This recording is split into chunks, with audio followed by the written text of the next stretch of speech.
আমাদের ডায়েটরির কথা খেয়াল করি, আমরা যা খাই দেখেন এটাও করাপ্ট করে ফেলছে, আমাদের খাদ্যাভ্যাস পরিবর্তন করে দিচ্ছে। আমরা এখন কি খাই দেখেন, প্রসেসড ফুড খাই, টিনজাত দ্রব্য যেটা আছে খাদ্য এটা আমরা খাই, জাঙ্ক ফুড খাই, ফাস্ট ফুড খাই, জেনেটিক্যালি মডিফাইড আমরা ফুডগুলো খাই।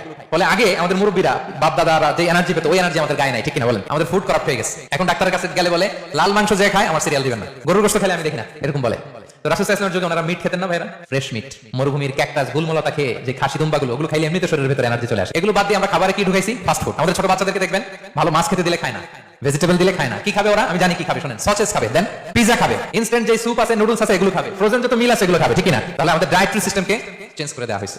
আমরা অনেকে মনে করি আমরা বোধহয় এখন খুব আরামে আছি, সুখে আছি, আমাদের বাপ দাদারা 14 পুরুষ এরা বোধহয় আরাম করে যায় না, এটা ভুল, অ্যাবসলিউটলি রং। আমাদের দাদা পরদাদারা যে সুখ করে গেছে ওই সুখের সব আমরা দেখিনি।